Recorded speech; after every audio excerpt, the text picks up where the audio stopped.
So, yeah, and I want us to kind of presence ourselves. And I know you've been waiting for me to start for about 30 minutes, so I appreciate your patience. And hopefully the network is a bit more fluid for the rest of my classes for this week.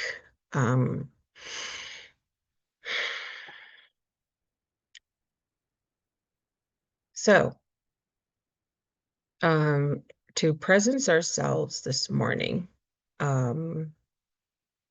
again, I am going to use the critical pedagogy approach, critical thought processes. And in our Dene ways of being, one of the key ontological pieces of Dene being are the 4 cardinal directional teachings.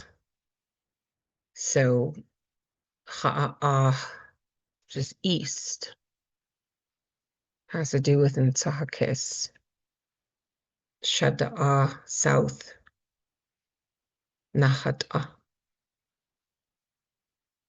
E'e'ah, west. Ina. Adonahokos, north. Sihasen. So Ntsahakis is thought processes. And that includes everything you think of in a day. And also the subconscious thought processes as well, like dreaming. And or, when you're under the influence of either psychedelics, substances, alcohol, hypnosis,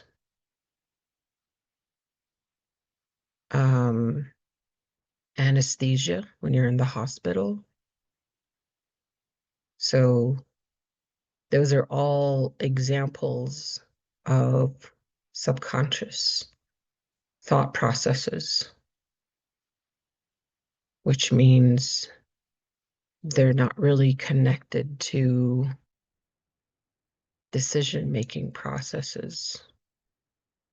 So what can happen while one is under the influence of alcohol in a deep drunken state, for instance, makes one not present. So you won't remember what happened or what happened to you or what you did to others or what you said to others or how you acted or behaved. You won't remember any of that. Or even how, you went from point A to point B. So that's an example of, the thought processes that are associated with East. And it's important to think on this because that is our life process, ina process, and inherent in the very same 4 directional teachings is our life development from when we were helpless little babies that needed to be fed and held and cleaned and carried. Somebody had to do that. Somebody had to feed us food that was appropriate for us. Somebody had to take care of us, to keep us clothed, to keep us warm when it was cold. to keep us content and also to put us to sleep. And at the time when we were babies, the concept of time didn't really exist. So the routine was set in motion by the lives of others, the life patterns of others, the adults who needed to sleep at night, who were also taught to sleep at night. And also the inherent teachings that were brought, through human history that informs how life processes and patterns begin to shape who we are and how we do things. And then as we grew into, children, again, time wasn't very important to us. We were busy, you know, wanting to play. We wanted to explore. We had a million questions, and we were observers of everything that happened around us. And therefore, we mimicked, we copied what we saw. So it's not uncommon for children to play house, to want to hold a doll, to play with a doll, to be curious about animals and to want to touch them, to be around them. And then we grew into older adolescence. And all through this time is change. And when we came into our curiosity and exploration of human proximities, that's older adolescence, when we explored what relationships were, friendships, relationships like, between us and others came into a time of significance. And, we grew friendships and, that need for attachment is a human condition, whether you believe it or not. You want to belong. You want a sense of belonging. And, that's why we have our system.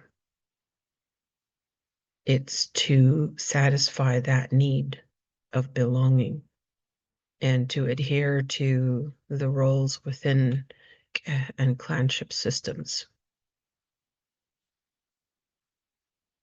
And then by choice, we would, step into adult roles, either as aunties, uncles, older siblings, or parents. And Ina was where all of our teachings became highly relevant and added to our sense of knowing what to do and understanding how to handle things while also staying grounded, while also with respect to others in our proximity and in our close proximity, and especially within ourselves. It's important to hold on to that sense of groundedness as an individual. And it has been called resilience, our ability to adapt and change to the ever-changing environment. And as we grew older, we became grandparents, whether we had our own children or not. And that's what our system is about. And it's what being, having siblings and then their children are your grandchildren. So works that way. Whether you choose to be married in a relationship, have children, is besides the point. The point is your grandparent, no matter who you think you are in the Diné world, because you have relatives. By clan, you are a grandparent. That's the next stage. And in that grandparent role, it is now your job, will be your job to teach the wisdom of what you have experienced as felt and lived experiences to others that are in your proximity as family, as children, as grandchildren, as great grandchildren. And also to be that engaged citizen with an intent to give back to the sustainable model that is life, and that is our Diné culture. And according to the teachings of our traditional practitioners, our spirit lives on. It was alive before us, and it will remain alive after us.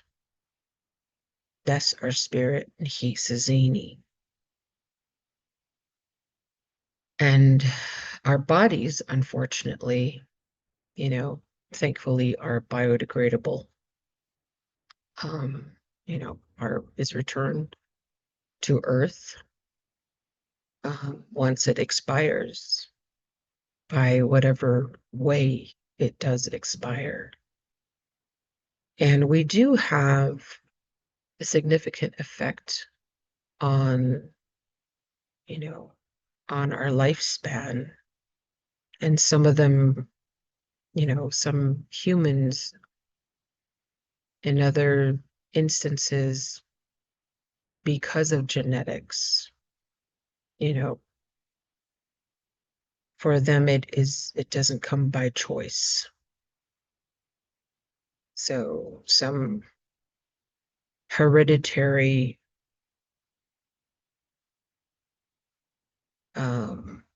bioexistence, if you will, um, gets passed to the offspring. And according to our traditional practitioners, we have in us all the answers to whatever comes in the package, which is our bodies. Our bodies are able to sustain and carry that information required for us to handle that which was bestowed unto our biological body. That's huge. That means, if I or anyone else, gained, like my sister is dealing with diabetes now, and she's not fat. And she was devastated to find, she got it through genetics. And, it really took her for a spin. However, she had to find a way, and she did. She found a way to understand it. And now she is regulating that situation that is in her body. And however way it is we come to know, uh, usually it's blood tests or doctors or a combination of physical happenings to us that cause these things to either accumulate or to become genetic. That's, I don't have any expertise there, but, I'm just sharing what our traditional practitioners, you know, their grandparents, their grandfathers and grandmothers. So this is the wisdom coming from them, is that, we don't need to be completely thrown off by something that is happening in us because the answers lie within. We just need to find it. And the reason why I'm sharing this is because um, just I'm just wondering, the key or essential question for this morning is what was the source of our people's resilience when there was a time when they cried?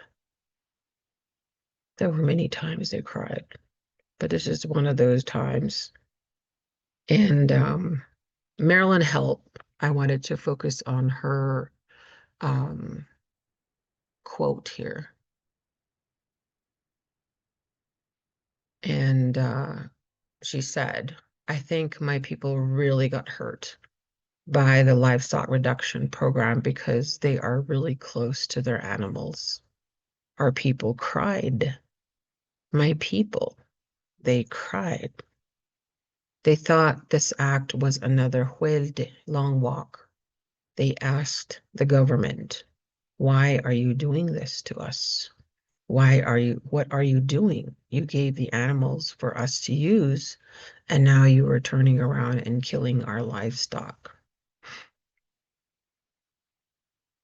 And I had created a translation that I was really hoping to share with you, and I really did a lot of thought process in the translation, but I'm just going to translate it. I don't have what I wrote. So, um, so this is the Dene version of what was said here. Nchidene a yesi benit dastilko at dacha. Nchidene dacha net huelde nahalingo big hos ni a contradol de nahalingo big hos ni a co-washing down that yandal na shigi a delne ha at ila ba nachkai ha at ish beniya kodan holla alt se di nalt loshin linigi nichilak erla dona chas of seed a date on hits an nalt said ila beniya kodat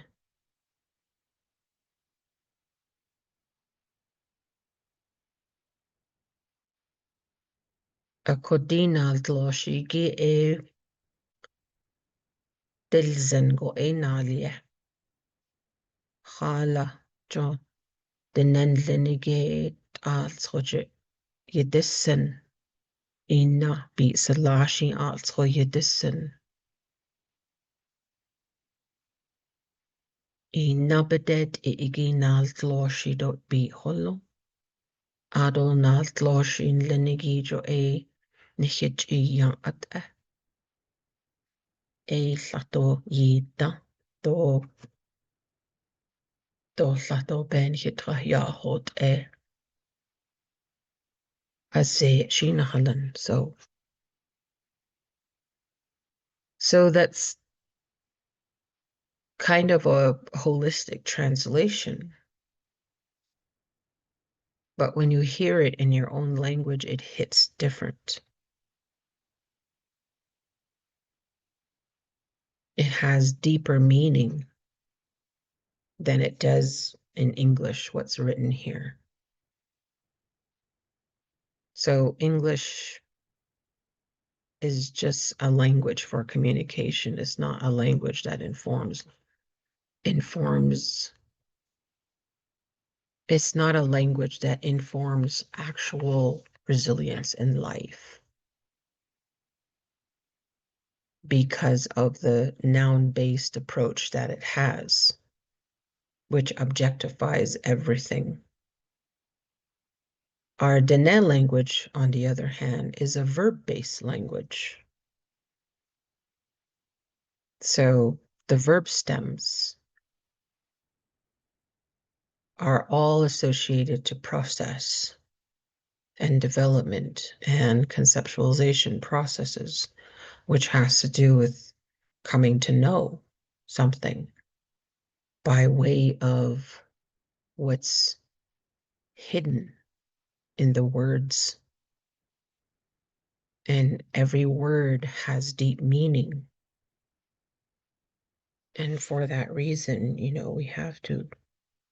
we do have to be careful what we say. Not only that, we have to be careful what we think because it affects us first and foremost.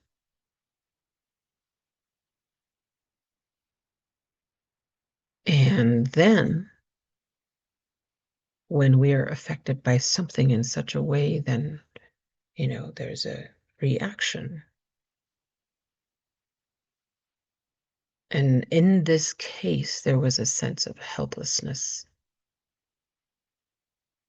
And there was not enough time given to the people, or even an opportunity or enough opportunity for them to have a say in what could be done. I mean, everything was really just boxed in.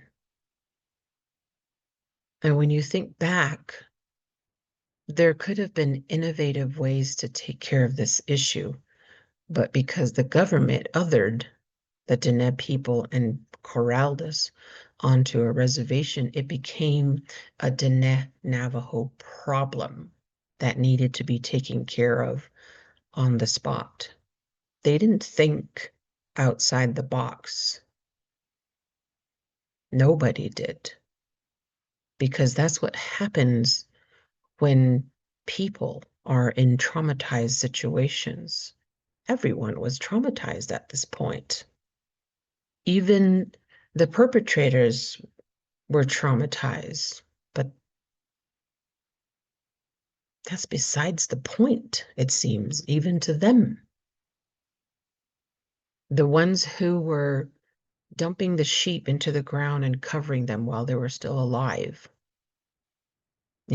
they were being traumatized, but they were doing as they were told or as they thought, that there was a justice in what they were doing.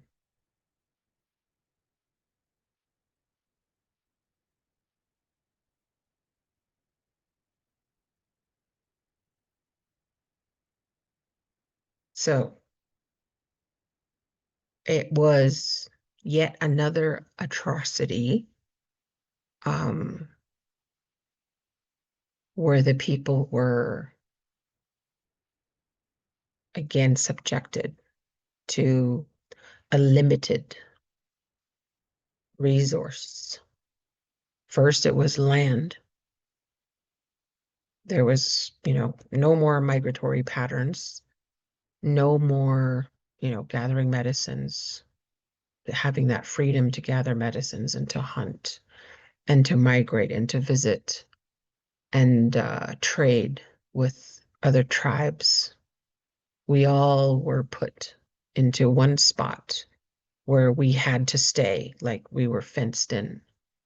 And, a lot of those trades kind of went away for a while the Diné people were incarcerated. But all the while was the self-interest of power, of domination. And again, you know, when you are traumatized or experiencing trauma, um,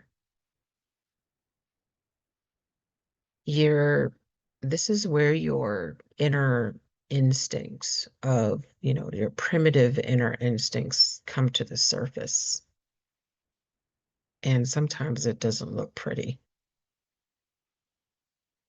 There's something that lives in each of us that really knows how to act out, especially when we're threatened, creating this primitive outset, this savage type of behavior.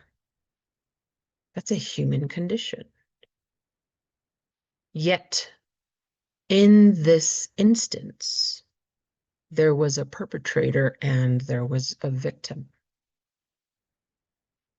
And the perpetrator had more power in this case, and the victim therefore had less power.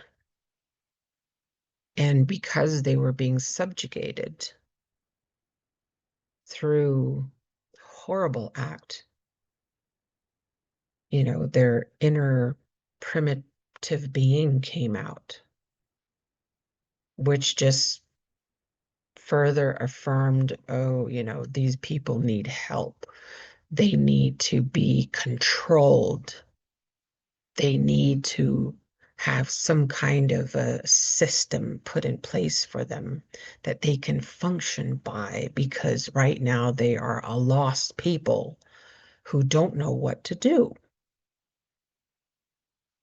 But that wasn't the narrative at all.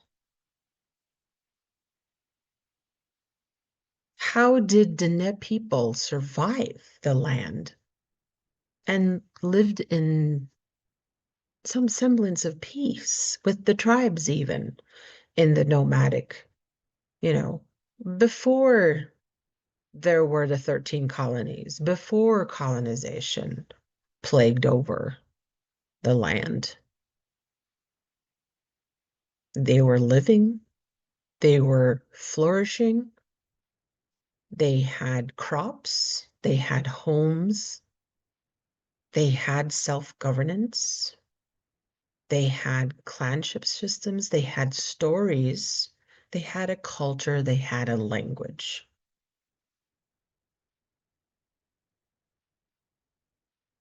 Maybe it didn't have a whole lot of sheep at the time, but because the federal government and government entities, and there was a lot of politics already going on at this time. Spaniards, the foreign countries, in the spirit of industrial revolution, they were becoming developed countries,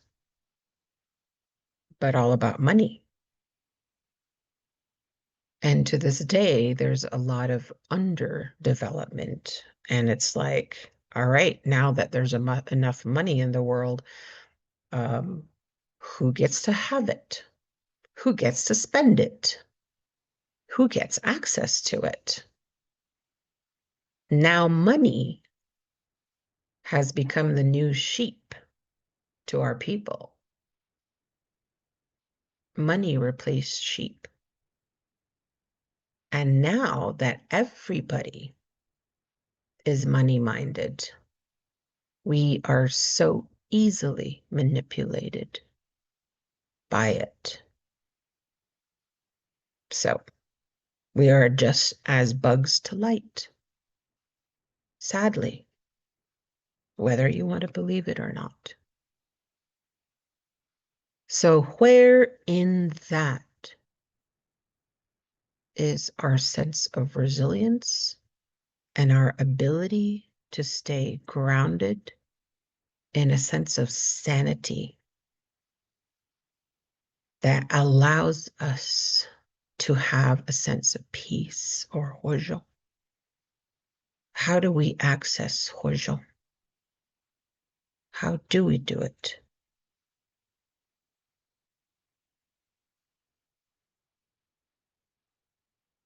So at this point, I just want some of you to share what your thought processes are like. How's this affecting you? Just from what I've said so far, like how are you chewing on it? Remember, this is a safe space. You're allowed to share your opinion and your feelings and not be judged by it because that's your process right now at this time and at this point. And the rest of us need to practice respect and listen. So I give you the floor now. Go ahead.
It's a lot to take in the morning, isn't it?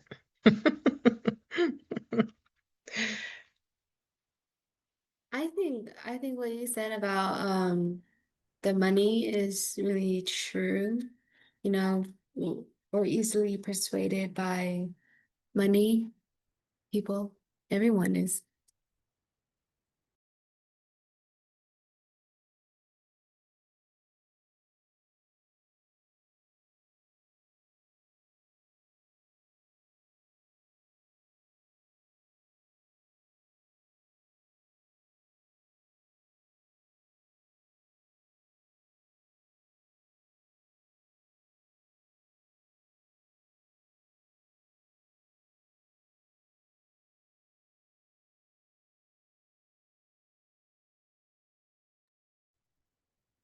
I'm interested in how you feel about what I shared.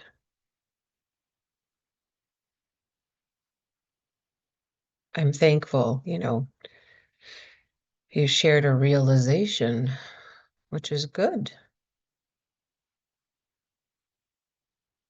Maybe I'm preaching to the choir, maybe you already know this.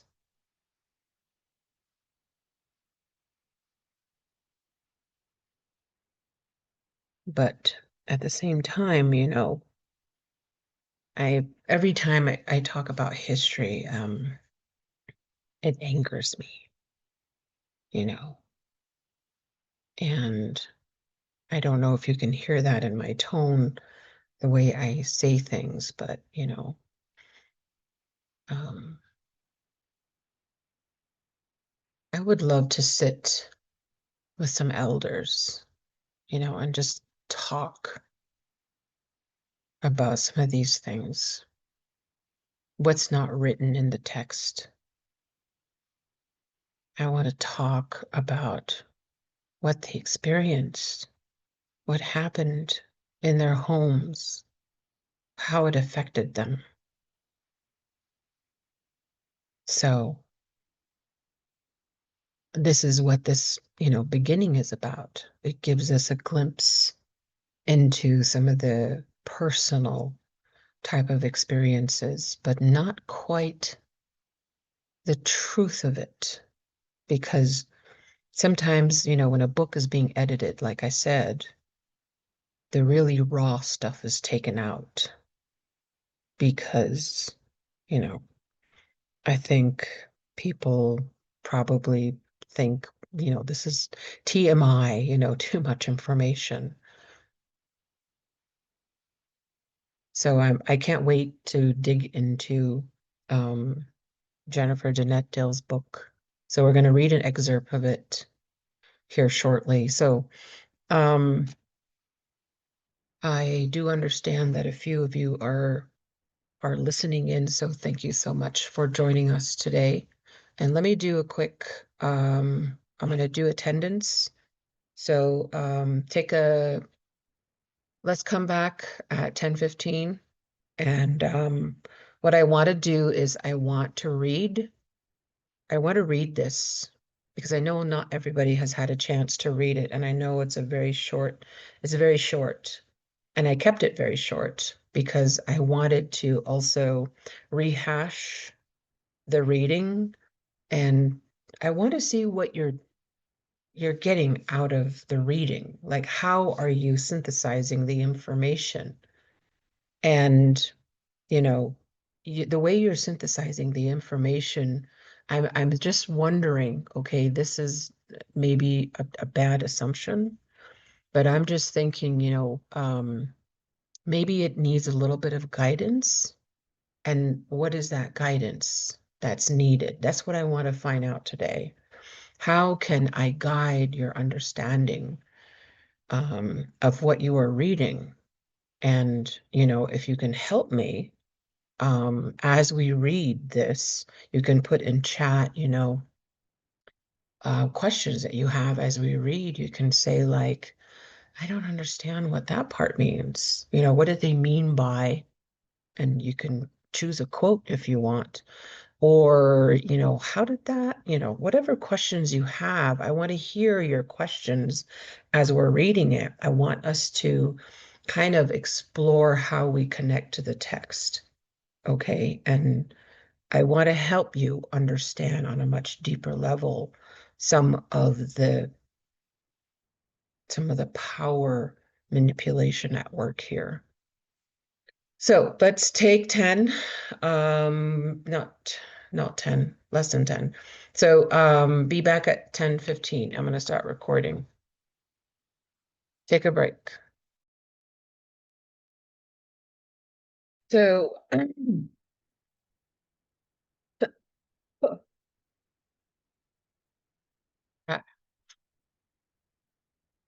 one thing to understand is the manipulation of power structures, right? So when you think about, how things are adjusted, how things are manipulated. I mean, manipulated kind of puts it in a negative. Um, when we say manipulate, it has a negative connotation because there is a bigger, stronger entity and there is a weaker entity. But what the bigger entity might not know is that the weaker entity might not be as weak as they thought. So, you know, in terms of the idea of manipulation, right? And I was just looking at some of your comments in chat that, yeah, the the light is money. We're all looking at the same light. We are blinded by it. We are so blinded by it that now it seems like the manipulation of money is the new livestock reduction. The manipulation of prices has caused many people to take their livestock to the auction for money. My uncle has had to, and because he's getting older, right? He's afraid that he won't be able to one day, one morning, not be able to go take his livestock out as he used to. And he has, he had uh, a good amount of sheep, not a huge flock, but he had a good size for him to take care of. And on days that he couldn't, he had hay, he had hay for them so that they had something to eat. And he had these water barrels that he can go get water and then give them water while they're in the corral. So then, there was that management aspect of it. And also, there was a sense of autonomy, which is independence. There was a sense of autonomy for him. And he was quite comfortable with being independent with that flock of sheep.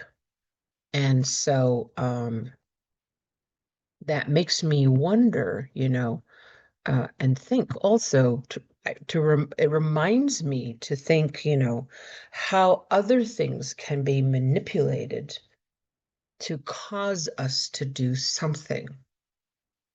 So there's that. And na'atlo, right, is probably the most evil, at the most evil end of the continuum. And na'atlo, you're being lied to, you're being cheated out of your money, you're being manipulated because somebody thinks, they can take advantage of you. And then at the other end of the continuum is your autonomy, where you can manage what you have, where you have enough hay, you know where to go for hay, you know about the changing prices, and you're pretty comfortable with that knowledge base. But imagine also the other variables at play here, right? I mean, COVID was huge, uh, significant variable. And just calling it a significant variable is just doesn't even do it justice. It was a horrible, horrible, horrible thing that happened to us. And in that way, it's like we have to remember that, livestock reduction is still happening to us. It's just changed its clothing now. Okay. It's changed suits.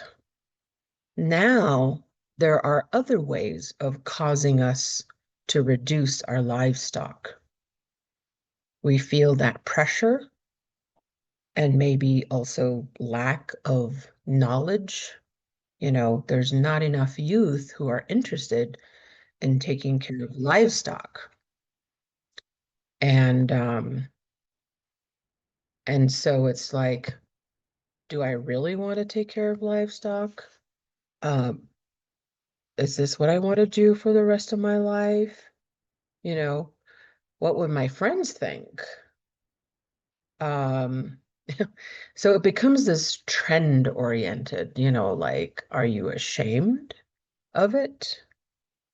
Do you think they're stinky and you don't want to touch them? Like, how far away from the idea of sheep as life are you? How far removed have you become? You know, or maybe, you go to grandpa's farm and you see them more as, oh my God, they're just beautiful and cute pets. I do, but I was a sheep herder most of my young life. I understand, and today I don't own any of the flock that our family has because I don't take care of them.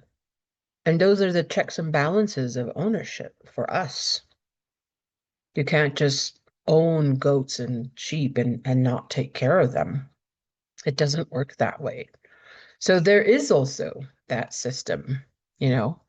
And if families move away and they're urbanized or, because of job availability or whatever causes them to move away from helping to take care of the flock, then their sheep, they can choose to sell their portion and use that money to elsewhere, whatever. But that's like, at least it's being handled. There's autonomy in it. But the livestock reduction, there was no sense of autonomy. There was no decision-making process. But maybe, there's something else in it to be discovered. So without further ado, I'm going to go ahead and let me just make sure to take a screenshot because I hear people coming and going. I don't know who just left. So, let's do this. Again, put questions in chat where you're not really quite understanding what it could mean. So Morgan versus Dodge.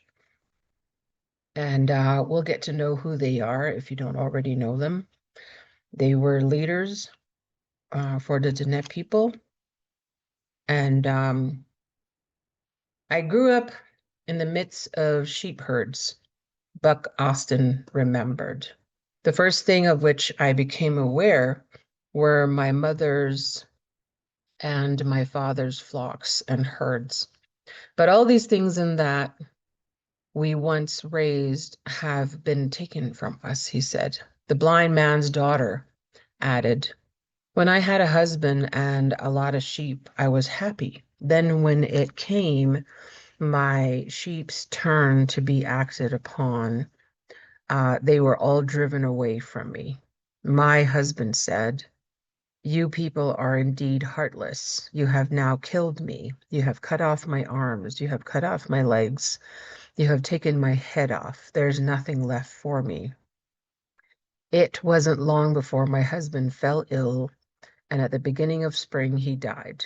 These two events, the loss of my sheep and the loss of my husband, made me feel terribly unhappy. I was despondent, and I am still so today. The sweeping program of livestock reduction caused massive trauma within the Navajo world. Dan Phillips called the Collier program something akin to the dictatorial systems of government across the sea. Stock reduction influenced in the attitudes toward not only land use, but also tribal government, education, healthcare, and religious observance. Nothing would ever be quite the same again.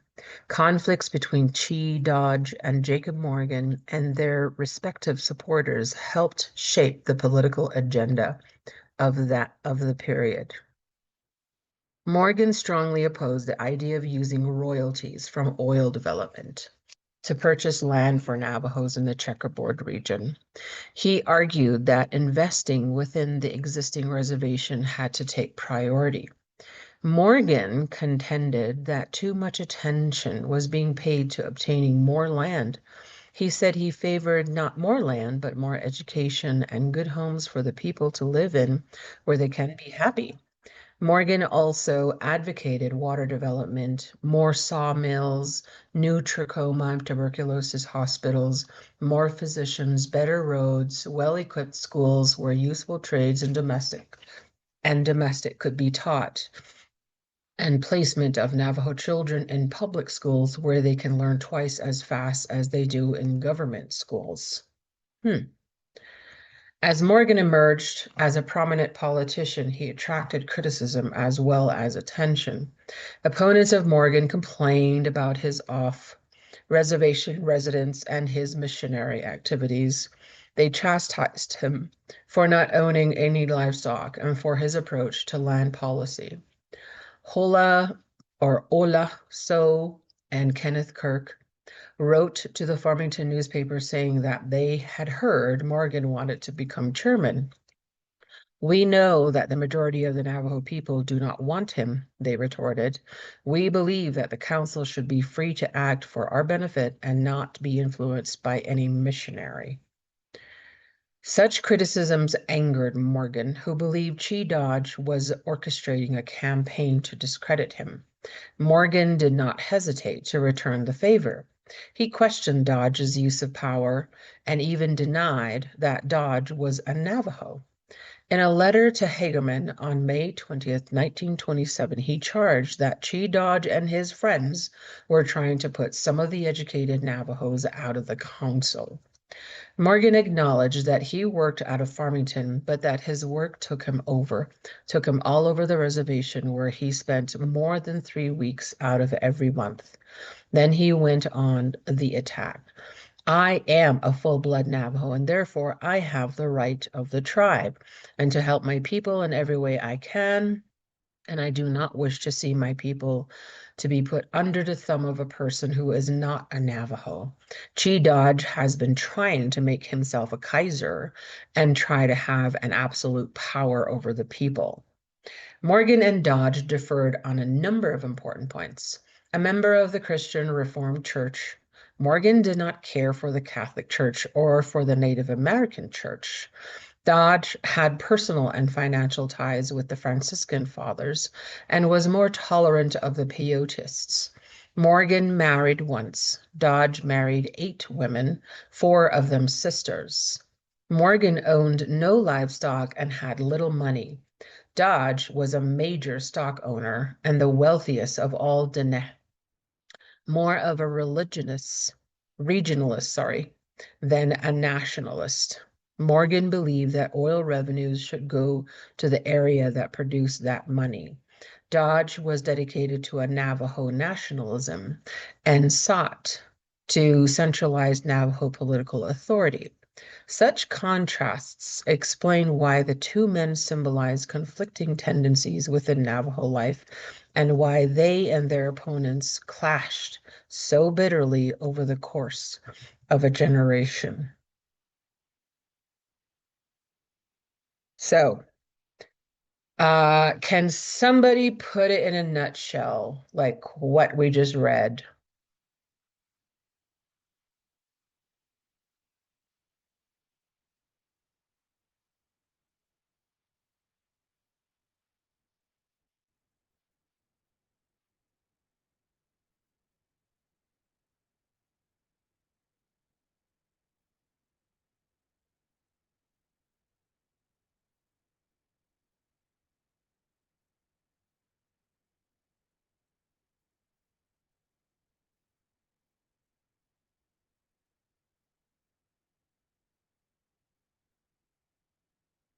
In Navajo, you can say in one sentence, Has twi nadi yish. Hmm, that's it. That's the synopsis of what I just read. Has twi nadi yish.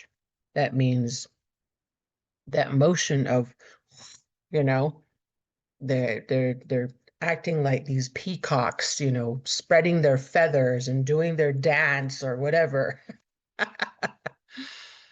And they're kind of trying to rob each other of a leadership position. And that's nothing new. It's still happening in this day and age. So let's keep reading. So hastui nadi Prelude to livestock reduction. Concerns about the status of the Navajo Range escalated as the 1920s progressed. Observers had ample grounds to articulate their fears. A series of events prior to the actual beginning of the Indian New Deal clearly indicated that the federal government was preparing to launch some kind of drastic initiative to counter soil erosion on Navajo terrain. Hmm. Or was that something they used as an excuse? They didn't want a nation to become wealthy. Makes you wonder, you know? So, the Indian New Deal is what it's called. However, for the average Navajo, the rumors of catastrophic alteration to the Dene way of life remain distant and speculative. Oh, natabahuint. It was this thing that was happening away from them, apart from them. It had not affected them yet. So they didn't really think too much of it. And there was nobody really, like it makes you wonder, where was leadership during that time to help the people to transition into, forthcoming change? I mean, that's a leader's job, is to help people see, what could possibly happen. But that wasn't happening. So there was a unfortunate downside of things because leadership was just, they were just, what's the word? Just thinking about themselves, really, making themselves look better than the other person, or were they, what were they doing? Anyway, so no one could quite believe or imagine that the government would suddenly impose this kind of draconian plan that would have such a devastating effect on everyday life within the Navajo Nation.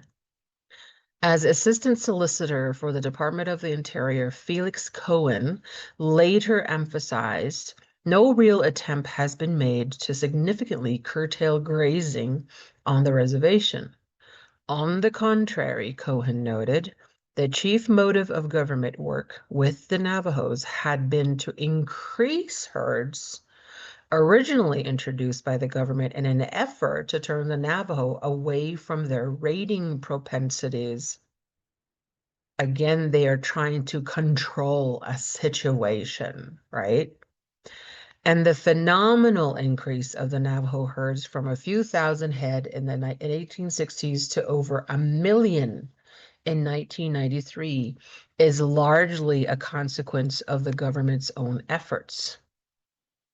Moreover, as Cohen realized in retrospect, no white man really knew the Navajo institutional patterns of livestock ownership and land occupancy.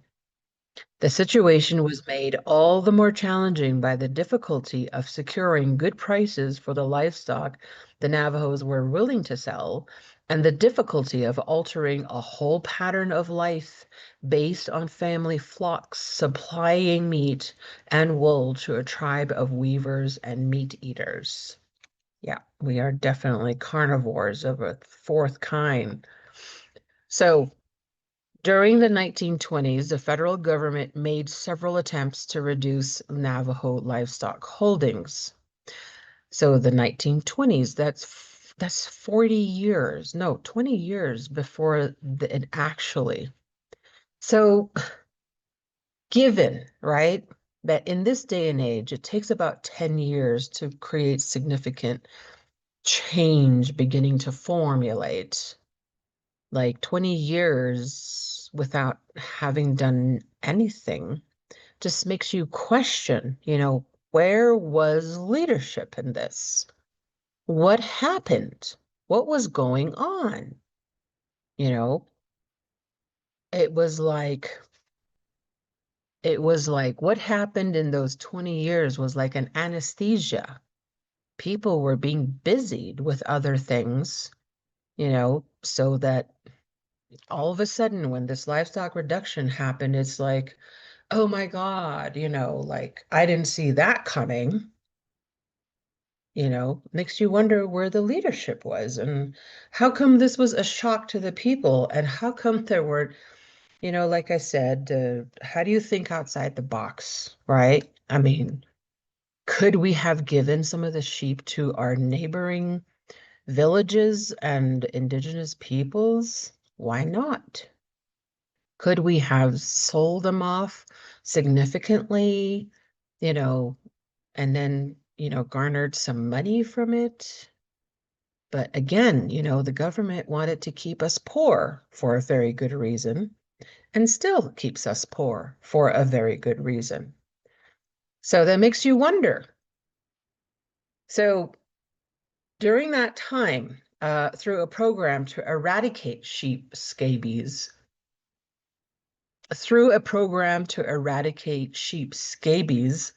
an effort to cut the number of horses and the introduction of supposedly better quality sheep, Washington tried to change genetic practices and beliefs. Some of the superintendents also objected to sheep dipping and the introduction of new breeds because they believed it unnecessary and even potentially harmful. They worried that new sheep would be more susceptible to disease. The Navajos generally resisted these imposed improvements, although they objected less strenuously to dipping sheep on the public domain if they thought their chances for greater control of the land would be enhanced. After much energy and more than a little money had been devoted to these attempts, little progress had been realized by decade's end. Federal officials concluded that more drastic, less voluntary action would be necessary. So that makes you wonder if the idea of scabies was a lie, you know? Was it a lie to try and get people to then, was it meant to induce fear so that they would, get rid of their sheep? That's not written in here. So we don't know.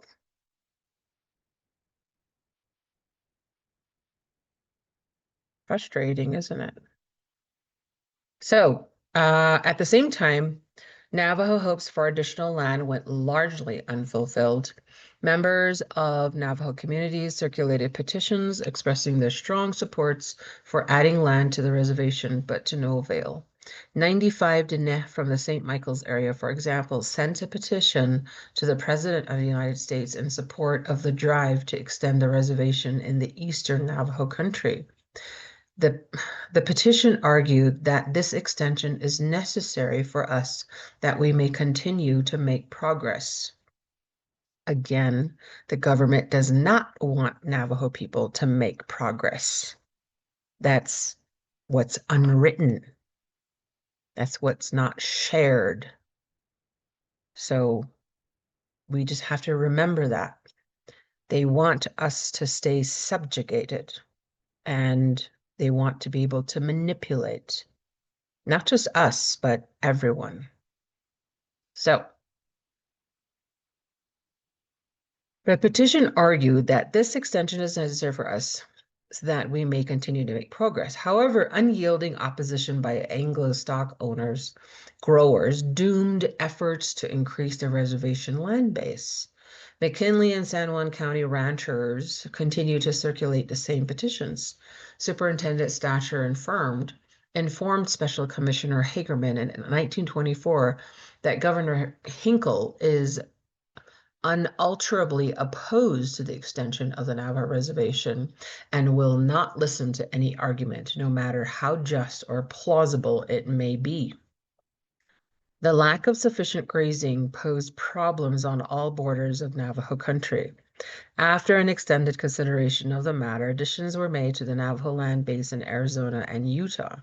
Areas around Lupton, Dilcon, and Cameron became part of the reservation in Arizona in 1934, while the Paiute Strip and additional land near Aneth were stitched to the reservation in Utah earlier in the 1930s. The Arizona additions heightened existing tensions between the Navajos and the Hopis. In 1926, for example, C.I. Walker, superintendent for the Western Navajo Agency in Tuba City, reported increasing friction between the Dene and the Hopis in his jurisdiction. The proximity of the Hopi village of Moenkopi to Tuba City presented a problem, with the continuing growth in livestock holdings by both peoples. Walker noted there isn't sufficient grazing land for all. He added, "We have tried to settle arguments amicably, but it appears that neither side can be satisfied."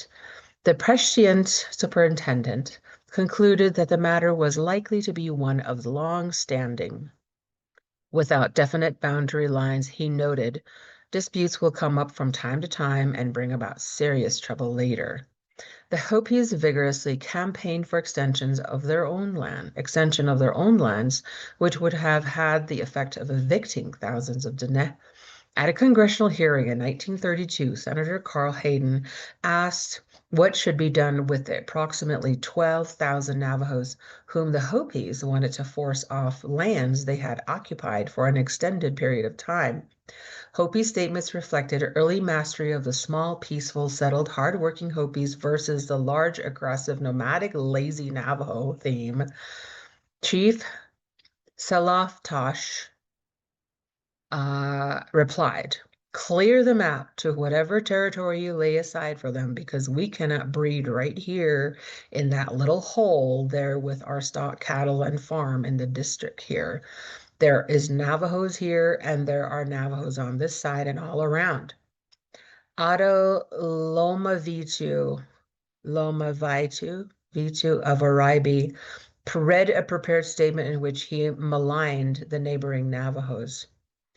The government needed to find other land for the Diné.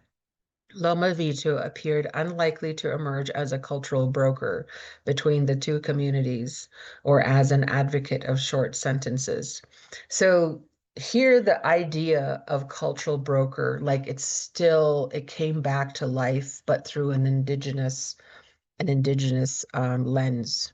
So when you read about cultural brokers, um, it's actually being used within school systems, like in the Saskatoon, Saskatchewan area, but it is realigned with Dene through, not Dene, through Indigenous lens.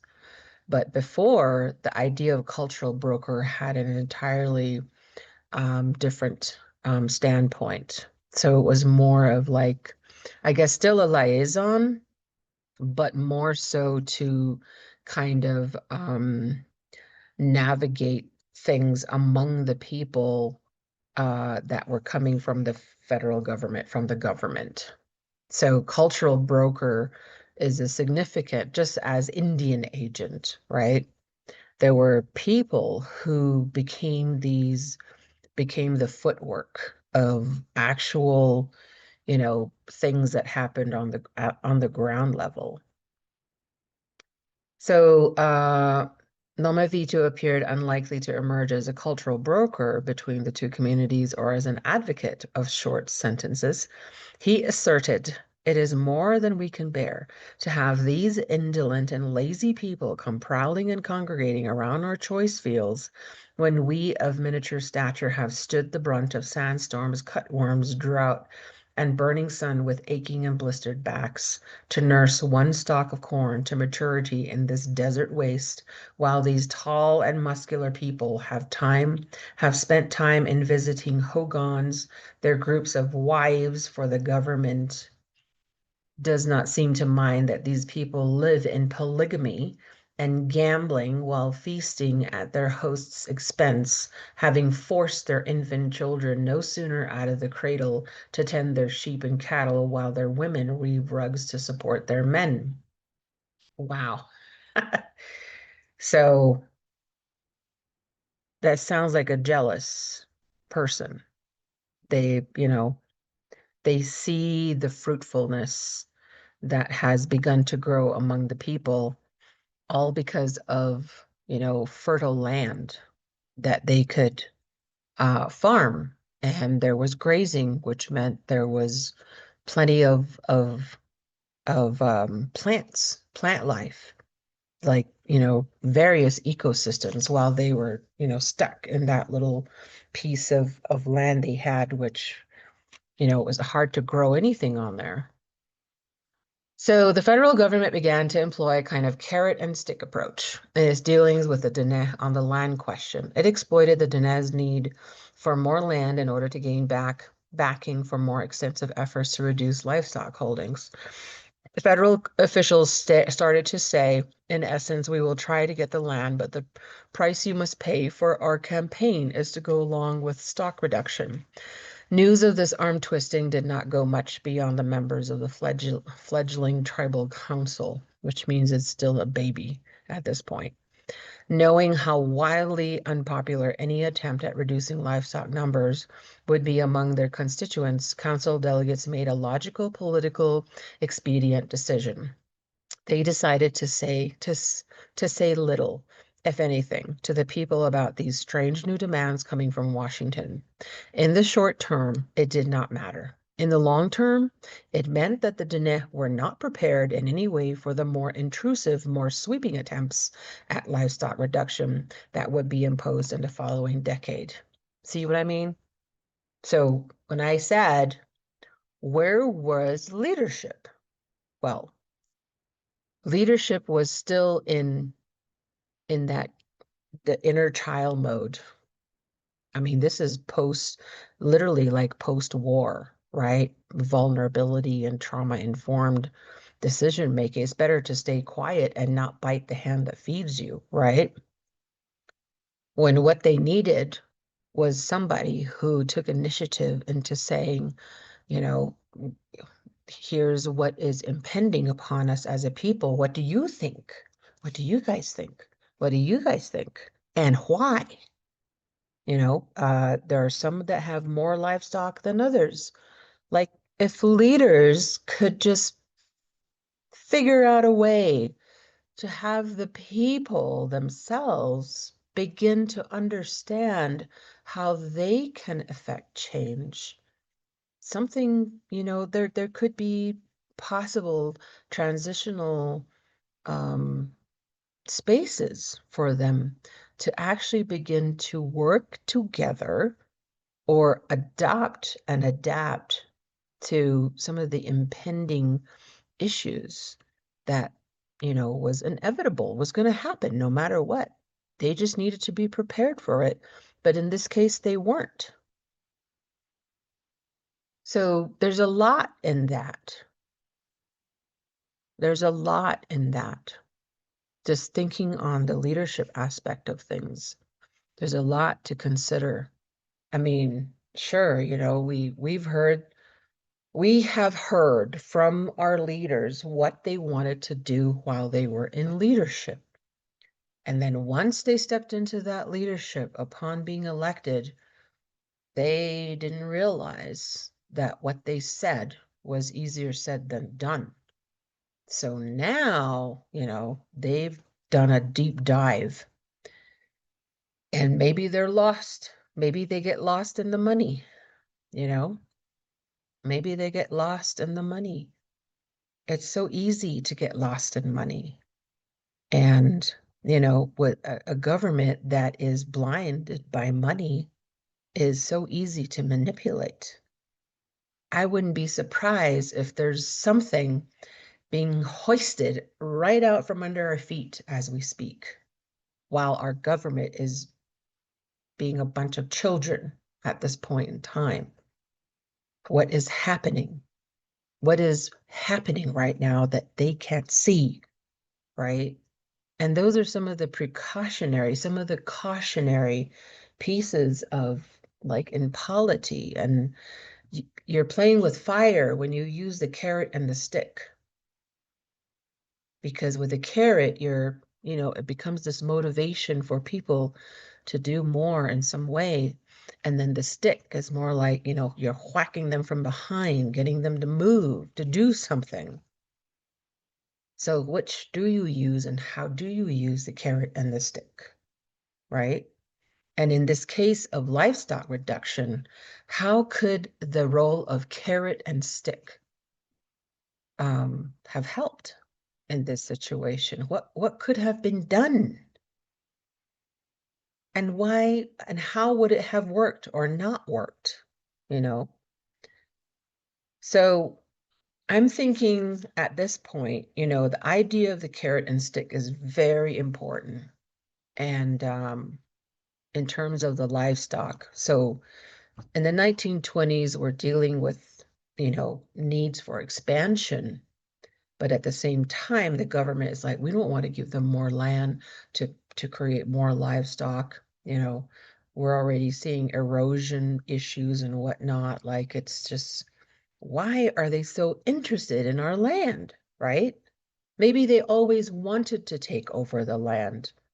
Why, it's only taken 400 years, but eventually that will happen if we all forget our language. They're waiting for us to forget our language. Once we forget our language and there isn't a single person speaking our language, then we're not a people anymore. We're not going to be a federally recognized tribe without a language. It doesn't work without the language. That's the sad part. And the government is patiently waiting for us to no longer be a federally recognized tribe because we would no longer have a language. And then they can just chomp on the land that we're standing on and just wipe it out from right under our feet and say, this land doesn't belong to you anymore because you're not a people anymore. You're not recognized by the federal government as a people because you don't have a language. That's something they can do. They've only had to wait a couple of centuries.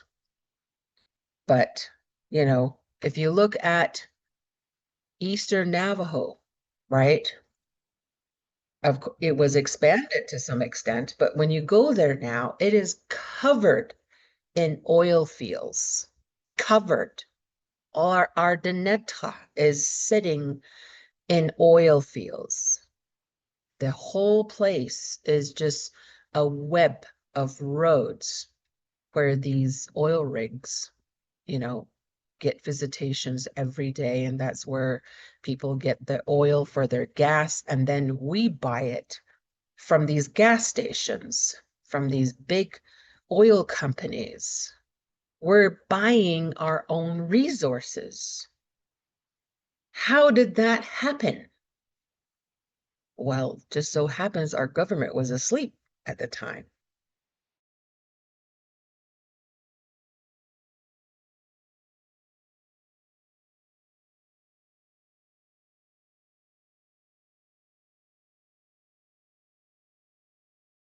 Bills on there. And that's what happened.